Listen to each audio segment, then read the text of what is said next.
സാധിക്കുമെങ്കിൽ ചെയ്യുന്നത് വളരെ പുണ്യമുള്ള ഒരു നിസ്കാരമാണ് തസ്ബീഹ് നിസ്കാരം. ദിവസവും സാധിക്കുകയില്ലല്ലോ, ഒരുപാട് സമയം അതിനെടുക്കും, 10-15ഓളം മിനിറ്റുകൾ എടുക്കും. എന്നാൽ പിന്നെ ആഴ്ചയിലൊരിക്കൽ കഴിയുമോ എങ്കിൽ അൽഹംദുലില്ലാഹ് ആഴ്ചയിലൊരിക്കൽ അത് ചെയ്യുക. ആഴ്ചയിലും കഴിയുകയില്ല, എല്ലാ ആഴ്ചയും ഒരു 15 മിനിറ്റ് മാറ്റി വെച്ച് നിസ്കരിക്കാൻ ചിലപ്പോൾ സാധിക്കണമെന്നില്ല. എന്നാൽ മാസത്തിലൊരിക്കൽ ചെയ്തൂടെ? അത് സിമ്പിളായി ചെയ്യാൻ കഴിയും. മാസത്തിലൊരിക്കലും സാധിക്കുന്നില്ലെങ്കിൽ വർഷത്തിലൊരിക്കൽ ചെയ്തൂടെ?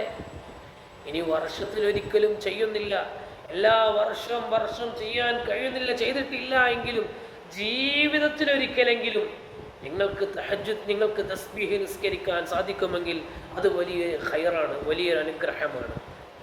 ജീവിതത്തിലൊരിക്കലെങ്കിലും നിങ്ങൾ നിർവഹിക്കണമെന്ന് നബി സല്ലല്ലാഹു അലൈഹി വസല്ലമ തങ്ങൾ പറഞ്ഞ ഒരു നിസ്കാരമാണ് തസ്ബീഹ് നിസ്കാരം. എന്തേ ജീവിതത്തിലൊരിക്കലെങ്കിലും ആ നിസ്കാരം നിങ്ങൾ നിർവഹിക്കണമെന്ന് പറയാനുള്ള ഒരു കാരണം, അത് ധാരാളം ശ്രേഷ്ഠതകളുള്ള, നമ്മുടെ ദോഷങ്ങൾ പൊറുക്കുന്ന, നമുക്ക് ഒരുപാട് നിഅമത്തുകൾ ലഭിക്കാൻ കാരണമാകുന്ന, നമ്മുടെ ദർജ ഉയരാൻ കാരണമാകുന്ന മഹത്തായ നിസ്കാരമാണ്. അള്ളാഹുവിലേക്ക് അടുക്കാൻ സഹായിക്കുന്ന മഹത്തായ ഒരു നിസ്കാരമാണ് തസ്ബീഹ് നിസ്കാരം. ഈ പേര് തന്നെ മനസ്സിലാകുന്നുണ്ടല്ലോ, തസ്ബീഹ് നിസ്കാരമാണ്. അതിൽ കൂടുതൽ തസ്ബീഹ് ഉണ്ടാകുന്ന ഉറപ്പാണ്. സാധാരണ നിസ്കാരങ്ങളിലുള്ള തസ്ബീഹിന് പുറമെ അതിന് തസ്ബീഹുകൾ ഉണ്ട് എന്നാണ് അതിൽ നിന്ന് നമുക്ക് മനസ്സിലാക്കുന്നത്. തസ്ബീഹ് നിസ്കാരം 4 റക്അത്താണ്. പകലിലാണ് തസ്ബീഹ് നിസ്കരിക്കുന്നതെങ്കിൽ പകലിൽ 4 റക്അത്ത് ഒന്നിച്ചാണ് നിസ്കരിക്കേണ്ടത്. രാത്രിയിലാണ് നിസ്കരിക്കുന്നതെങ്കിൽ രാത്രിയിൽ 2 റക്അത്ത് സലാം വീട്ടി പിന്നീട് 2 റക്അത്ത് നിസ്കരിക്കുകയാണ് ഏറ്റവും നല്ലത്. തസ്ബീഹ് നിസ്കാരത്തിലെ 1-ാമത്തെ റക്അത്തിൽ ഫാത്തിഹയ്ക്ക് ശേഷം സൂറത്ത് ഓതേണ്ടതുണ്ട്. 4 റക്അത്തിലും സൂറത്ത് ഓതേണ്ടതുണ്ട്. 1-ാമത്തെ റക്അത്തിൽ ഓതേണ്ട സൂറത്ത് അൽ ഹാഖുമുത് തകാസുർ, സൂറത്ത് തകാസുർ എല്ലാവർക്കും അറിയാലോ. ആ സൂറത്താണ് 1-ാമത്തെ റക്അത്തിൽ ഓതേണ്ടത്. 2-ാമത്തെ റക്അത്തിൽ ഓതേണ്ടതോ സൂറത്തുൽ അസ്ർ, 3-ാമത്തെ റക്അത്തിൽ സൂറത്തുൽ കാഫിറൂനെയും 4-ാമത്തെ റക്അത്തിൽ സൂറത്തുൽ ഇഖ്ലാസുമാണ്. 1-ാമത്തെ റക്അത്തിൽ ഫാത്തിഹയും സൂറത്തുൽ തകാസുറും ഓതിയതിനു ശേഷം, ഇനി ഈ സൂറത്ത് അറിയില്ലെങ്കിൽ വേറെ സൂറത്ത് ഓതിയാലും കുഴപ്പമൊന്നുമില്ല കേട്ടോ. ഇനി സൂറത്ത് ഓതിയിട്ടില്ലെങ്കിലും നിസ്കാരം ബാത്തിലാവുകയൊന്നുമില്ല. ഈ സൂറത്തിന് ശേഷം, ഖിറാഅത്തിന് ശേഷം പിന്നെ ചൊല്ലേണ്ടത് തസ്ബീഹാണ്. എന്താണ് തസ്ബീഹ്? സുബ്ഹാനല്ലാഹി വൽഹംദുലില്ലാഹി വലാ ഇലാഹ ഇല്ലല്ലാഹു വല്ലാഹു അക്ബർ വലാ ഹൗല വലാ ഖുവത ഇല്ലാ ബില്ലാഹിൽ അലിയിൽ അദീം. വളരെ ചെറിയൊരു ദിക്റാണ്. ഈ ദിക്ർ എത്ര പ്രാവശ്യം ചൊല്ലണം? അത് ഖിറാഅത്ത് നമ്മൾ ചൊല്ലിയതിന് ശേഷം അവിടെ 15 പ്രാവശ്യം ചൊല്ലണം. പിന്നെ റുക്കൂഇലേക്ക് പോകാം, പിന്നെ സുജൂദിലേക്ക്, ഈതിദാലിലേക്ക് പോകാം, സുജൂദിലേക്ക് പോകാം, സുജൂദിൻ്റെ ഇടയിൽ ഇരുത്തത്തിലേക്ക് പോകാം.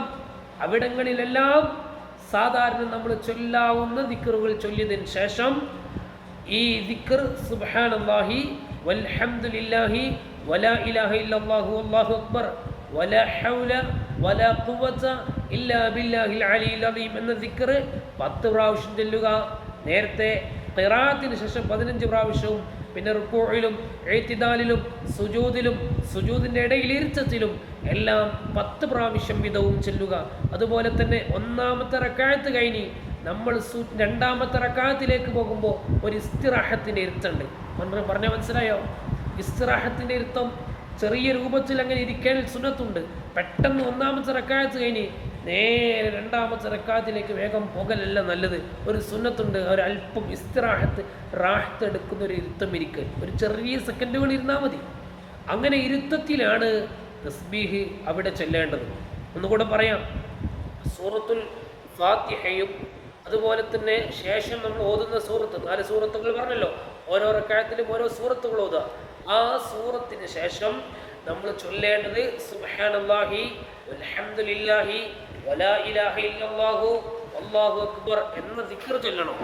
ഈ ദിക്ർ ചൊല്ലിക്കഴിഞ്ഞതിന് ശേഷം റുക്കൂഇലേക്ക് പോയി റുക്കൂഇൽ ചൊല്ലുന്ന ദിക്ർ ചൊല്ലിയതിന് ശേഷം വീണ്ടും നമ്മൾ ഈ പറഞ്ഞ ദിക്ർ ചൊല്ലണം. സുബ്ഹാനല്ലാഹി വൽഹംദുലില്ലാഹി വലാ ഇലാഹ ഇല്ലല്ലാഹു വല്ലാഹു അക്ബർ. ഇത്ര മാത്രം പറഞ്ഞ് നിർത്തിയാലും കുഴപ്പമില്ല. വലാ ഹൗല വലാ ഖുവത ഇല്ലാ ബില്ലാഹിൽ അലിയിൽ അലീം എന്ന് പറയൽ പ്രത്യേകം പുണ്യമുള്ളതാണ്, പ്രത്യേക പ്രതിഫലാർഹമാണെന്ന് പണ്ഡിതന്മാർ രേഖപ്പെടുത്തിയിട്ടുണ്ട്. അപ്പോൾ ഖിയാമിന് ശേഷം ഫാത്തിഹയും സൂറത്തും ഓതിയതിന് ശേഷം ഈ ദിക്ർ 15 പ്രാവശ്യം ചൊല്ലുക. റുകൂഇൽ ചൊല്ലേണ്ട ദിക്റിന് ശേഷം നമ്മൾ ഈ ദിക്ർ 10 പ്രാവശ്യം ചൊല്ലുക. അതുപോലെ ഇഅ്തിദാലിലും അവിടുത്തെ ചൊല്ലേണ്ട ദിക്റിന് ശേഷം 10 പ്രാവശ്യം ചൊല്ലുക. സുജൂദിലേക്ക് പോവുക, അതിൻ്റെ ദിക്റിന് ശേഷം 10 പ്രാവശ്യം ചൊല്ലുക. സുജൂദിൻ്റെ ഇടയിലിരുത്തത്തിലും 10 പ്രാവശ്യം ചൊല്ലുക.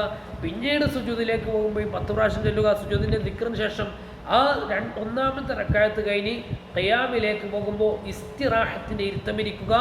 ആ ഇരുത്തത്തിൽ ഇത് ചൊല്ലുക. എന്തെല്ലുക? ഇപ്പം നമ്മൾ പറഞ്ഞ ദിക്ർ ചൊല്ലുക. ഓക്കെ, ഇങ്ങനെ കൂട്ടിയാൽ ഒരു റക്അത്തിൽ 75 പ്രാവശ്യം തസ്ബീഹ് ഉണ്ടാവും. രണ്ടാമത്തെ റക്അത്തിലും തദൈവ, രണ്ടാമത്തെ റക്അത്തിൽ, മൂന്നാമത്തെ റക്അത്തിലും തദൈവ, നാലാമത്തെ റക്അത്തിലും ഇതുപോലെ.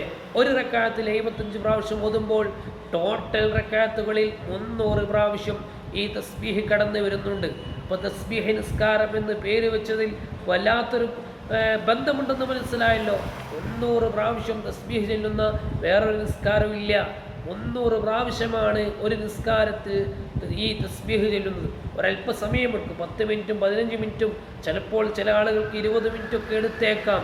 എന്നാലും ജീവിതത്തിൽ ഒരിക്കലെങ്കിലും, ആയുസ്സിലൊരിക്കലെങ്കിലും, നമ്മുടെ ജീവിതത്തിൽ ഒരിക്കലെങ്കിലും ചെയ്യണമെന്നുള്ള ഒരു കൽപ്പനയുണ്ട്. അത് നിർബന്ധ ബാധ്യതയായിട്ടില്ലെങ്കിലും അത് വളരെ പ്രധാനപ്പെട്ട ഒരു സുന്നത്ത് നിസ്കാരമാണ്.